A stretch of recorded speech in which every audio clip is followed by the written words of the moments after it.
Assalamualaikum warahmatullahi wabarakatuh. Perkenalkan, saya adalah dosen keperawatan medikal bedah, Lailatun Nikmah, Eskep NSM Kep. Hari ini kita akan berdiskusi tentang anatomi, fisiologi, dan patofisiologi sistem persarafan. Baik, pada mahasiswa, sebelumnya Anda sudah belajar anatomi fisiologi dan patofisiologi sedikit ya di SMA dulu, tetapi kita akan lebih mendalam lagi pada pertemuan kali ini. Deskripsi topik pada pertemuan kita kali ini adalah, jadi Anda sebagai mahasiswa mampu menjelaskan anatomi, fisiologi, dan sedikit patofisiologi ya tambahan untuk sistem persarafan. Untuk capaian pembelajaran kita untuk diskusi kali ini, pertemuan kali ini adalah pertama, mahasiswa mampu melakukan pembelajaran mandiri sebelum perkuliahan dimulai dengan mengumpulkan berbagai materi terkait dan kajian dengan benar. Maksudnya adalah Anda sebagai mahasiswa, ketika Anda sebelum mengikuti perkuliahan ini, Anda sudah siap dengan materi, yaitu sesuai dengan RPS yang sudah PJMK bagikan, maka Anda harus siap dengan materi-materi apa, misalkan dari referensi berbagai jurnal, e-book, buku, dan sebagainya, Anda sudah siap dengan itu. Kemudian yang kedua adalah mahasiswa mampu menguraikan konsep fisiologi pada sistem persarafan dengan tepat ya dan benar. Kemudian mahasiswa juga mampu menjelaskan konsep persarafan pada berbagai organ dalam tubuh. Oke, sebelumnya mahasiswa tahu tidak pengertian dari sistem persarafan itu apa? Nah, jadi Anda sudah mendapatkan dari SMA ya, secara umum, ini kita akan bahas kembali. Pengertian sistem persarafan itu adalah sistem koordinasi, yaitu pengaturan tubuh, berupa penghantaran impuls saraf ke susunan saraf pusat. Kemudian diproses, yaitu pemrosesan impuls saraf, dan perintah untuk memberi tanggapan rangsangan. Contohnya seperti ini. Contoh misalkan jari Anda terkena api, nah menyentuh api gitu ya. Api yang ada di ujung jari tubuh Anda akan dikirimkan atau rangsangan itu, api adalah rangsangan, kemudian akan diteruskan kepada pusat, kemudian akan diproses, ya, kemudian otak akan menyuruh tangan untuk menarik. Nah, contohnya seperti itu. Nah, kemudian contoh yang kedua, misalkan kaki Anda menginjak duri. Nah, duri itu adalah suatu impuls atau suatu rangsangan. Lah, ini duri ini apa ya? Maka kaki akan menilai bahwa oh ini sesuatu yang aneh atau impuls atau rangsangan, diproses oleh otak, kemudian otak akan menyuruh kaki untuk menarik kaki Anda. Anda kemudian otak juga akan menyuruh mulut untuk berteriak, aduh sakit. Nah, contohnya seperti itu. Itu contohnya ya. Gambaran atau contohnya begitu. Kemudian sistem saraf juga tersusun dari jutaan serabut sel saraf atau neuron yang terkumpul membentuk suatu berkas atau vaskulum. Nah, neuron itu apa? Komponen utama dalam sistem saraf. Nah, kita akan bahas satu persatu. Oke, sebelum kita ke komponennya atau bagian-bagian dari saraf, kita akan fungsi dulu. Fungsi persarafan itu apa? Pertama, menerima informasi dalam bentuk rangsangan atau stimulus ya. Jadi tadi ya, kalau contoh tadi adalah menerima oh ada api ke nempel di kulit ya, terkena gitu ya, atau duri. Nah, maka itulah menerima informasi. Kemudian memproses informasi tersebut ya, kemudian memberi tanggapan dengan cara menarik tangan atau menarik kaki, mulut berteriak, aduh. Nah, seperti itu ya. Jadi fungsinya adalah itu. Jadi menerima, kemudian memproses, kemudian memberikan tanggapan. Seperti itu. Baik, nah tadi sudah saya jelaskan tadi bahwa struktur saraf terdiri dari ada neuron dan glial. Nah, secara umum dibagi menjadi dua. Neuron itu berfungsi sebagai alat untuk menghantarkan impuls ya rangsangan dari panca indera menuju ke otak, kemudian hasil tanggapan dari otak akan dikirim menuju otot. Nah, kemudian ada sel glial. Apa itu sel glial? Yaitu sebagai pemberi nutrisi pada neuron. Jadi dia yang bertugas untuk memberikan makanan kepada sel-sel otak di kepala kita. Itu pada neuron tersebut. Itu adalah fungsi dari sel glial. Oke, kita bahas dulu. Ada sel neuron. Nah, itu dibagi-bagi lagi. Ada namanya satu sel saraf neuron terdiri dari ada 3 bagian utama, yaitu ada sel saraf, ada dendrit, dan akson. Nah, kita lihat di gambar ini, ada dendrit, kemudian ada akson, kemudian ada sel saraf, ada sel body atau badan selnya, ada inti nukleusnya, ada sel squam, kelihatan ya di sini ada sel squam, kemudian ada mielin, ya ada nodus Ranvier dan sebagainya. Kita bahas satu-satu. Ini adalah bagian sel saraf atau neuron. Di sini kita lihat ya, ada berbagai macam bagian-bagian dari neuron. Nah, di sini ada dendrit, ada badan sel, ada nukleus. Nah, kita lihat di sini. Dendrit adalah serabut sel saraf pendek dan bercabang-cabang. Kemudian dia merupakan perluasan dari badan sel. Fungsinya apa? Untuk menerima dan mengantarkan rangsangan ke badan sel. Nah, itu fungsinya. Kemudian ada badan sel. Badan sel adalah bagian yang paling besar dari sel saraf. Menerima rangsangan dari dendrit, jadi dari dendrit dia diterima oleh badan sel. Kemudian meneruskannya ke akson. Nah, dia menuju ke akson, bagian yang tengah kurus ini ya. Kemudian badan sel saraf ini mengandung inti sel dan sitoplasma, jadi ada intinya. Kemudian di sini ada nukleus, yaitu inti sel saraf yang berfungsi sebagai pengatur. Nah, oke, kita lanjutkan di sini. Nah, ada lagi namanya neurit, ya, tonjolan sitoplasma yang panjang, kemudian lebih panjang daripada dendrit. Fungsinya apa? Untuk menjalarkan impuls saraf meninggalkan badan sel saraf ke neuron atau jaringan lainnya.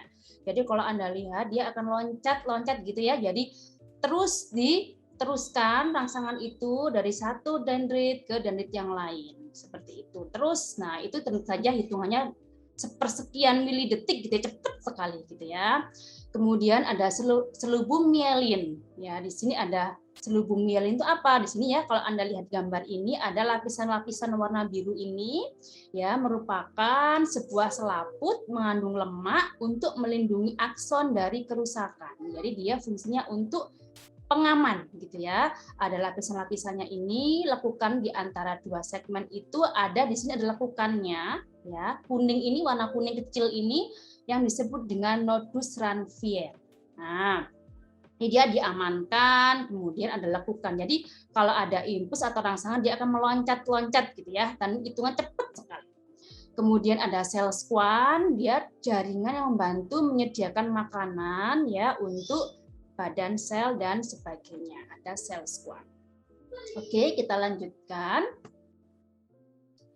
Kemudian di sini ada nodus Ranvier yang kuning ini, dia mempercepat transmisi impuls saraf ya, kemungkinan dia akan bisa saraf itu akan rangsangan itu akan meloncat dari satu nodus ke nodus yang lain. Jadi dia akan meloncat tadi dari kuning ini ke kuning lagi, ke kuning lagi, ke kuning lagi gitu ya, meloncat gitu ya, sehingga impuls lebih cepat sampai.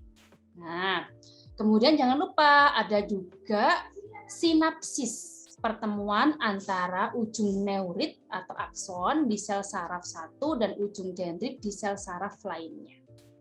Seperti itu prosesnya. Atau bagian-bagian dari sel saraf. Oke, kita lanjutkan. Oke, nah tadi kita bahas bahwa ada sel yang bagian memberikan makanan pada sel-sel saraf. Apa itu? Yaitu sel glial namanya. Bentuknya seperti ini. Dia berbeda bentuknya dengan sel saraf yang sudah kita bahas tadi. Untuk memberi nutrisi pada sel saraf. Nah, sel glial pun macam-macam. ada namanya astrosit, oligodendrosit, mikroglia, dan makroglia. Macam-macam, fungsinya berbeda-beda. Oke, kita lanjutkan lagi. Nah, jenis sel saraf ya, kita akan membahas tentang jenis-jenis sel saraf, yaitu ada sel saraf sensorik, ada sel saraf motorik, dan penghubung. Apa itu? Kita akan membahasnya berikutnya. Nah, sel saraf sensorik di sini berfungsi untuk menerima rangsang yang datang kepada tubuh atau panca indera, kemudian dirubah menjadi impuls atau rangsangan saraf dan diteruskan ke otak. Nah, di sini bergerombol membentuk ganglia. Dia karakteristiknya aksonnya pendek. Kita sudah bahas tadi ya, apa itu akson dan sebagainya. Dan dendritnya panjang. Nah, tadi kita sudah bahas apa itu akson, apa itu dendrit. Nah, karakteristik dari sel saraf sensorik itu. Aksonnya dia pendek, dendritnya panjang. Nah, kita lanjutkan. Kalau sel saraf motorik, nah ini fungsinya untuk membawa. Jadi dia membawa impuls saraf ya dari pusat saraf atau otak dan sumsum tulang belakang menuju otot. Ya, dari otak dia dibawa ke atau dari otak atau sumsum tulang dibawa ke otot. Nah, sel saraf ini karakteristiknya berbeda. Dia mempunyai dendrit yang pendek dan aksonnya yang panjang. Nah, seperti itu. Jadi perbedaannya itu. Ada karakteristik tertentu ya. Jadi sel saraf tadi.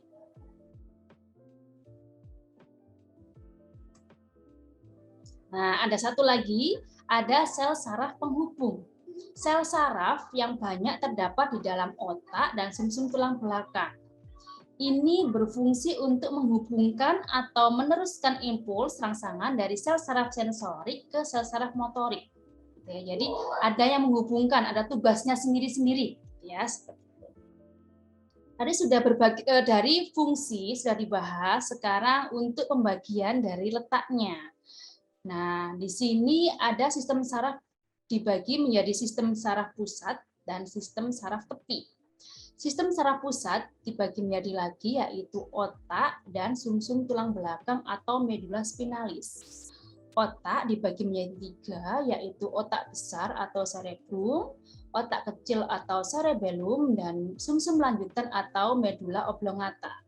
Nah, kalau ada sistem saraf tepi, di sini ada saraf somatis atau sadar dan saraf otonom atau tidak sadar. Jadi ada persarafan dalam tubuh kita, ada yang sadar bahwa kita misalkan mengangkat beban. Nah, itu kan sadar.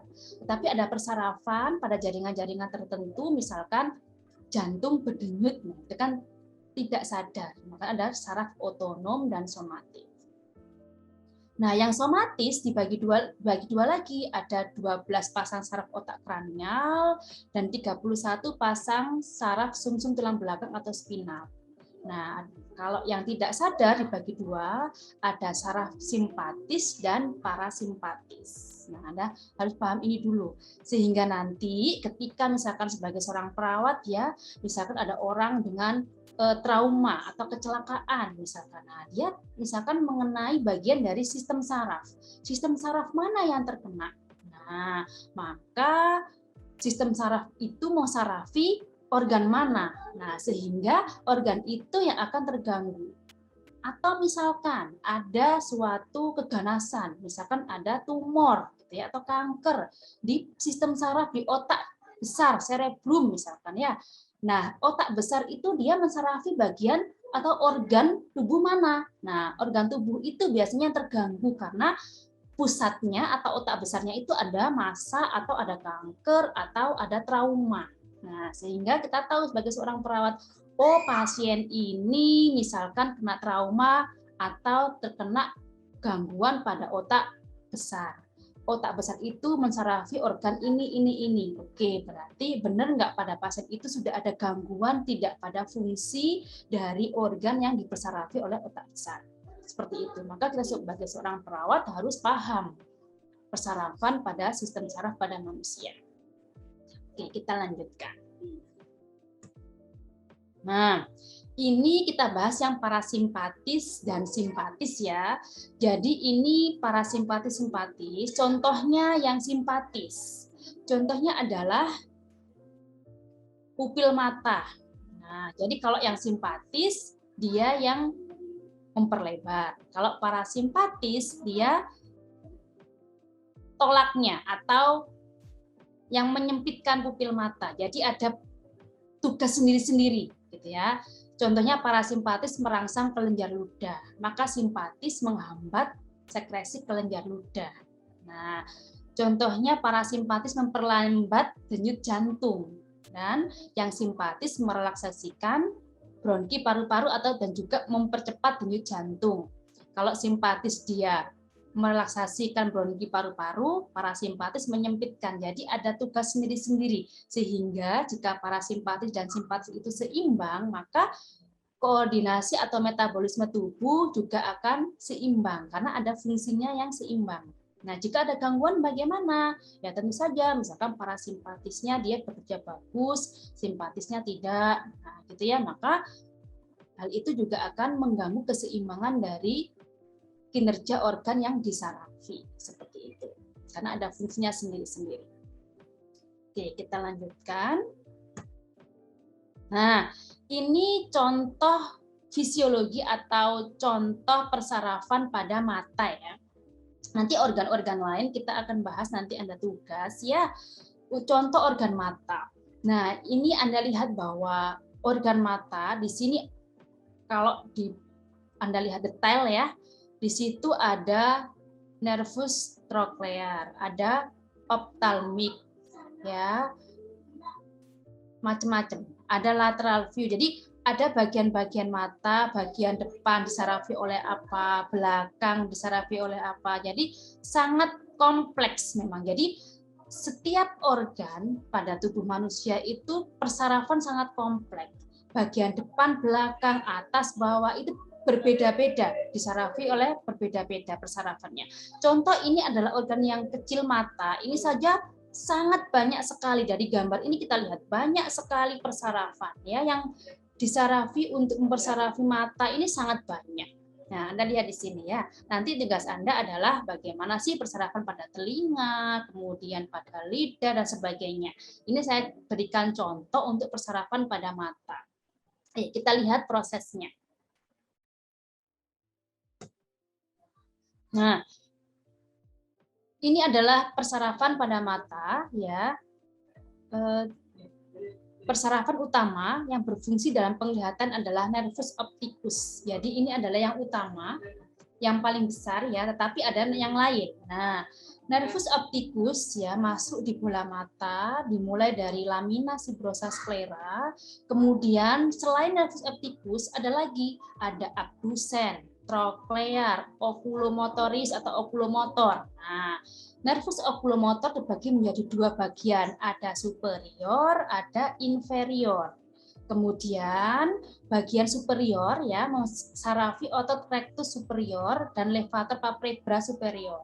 Sehingga ketika mata berkedip, mata membuka, mata menutup itu ada sendiri-sendiri ya persarafannya. Kemudian mata bisa bergerak ke kanan, ke kiri, berputar, itu ada sendiri-sendiri.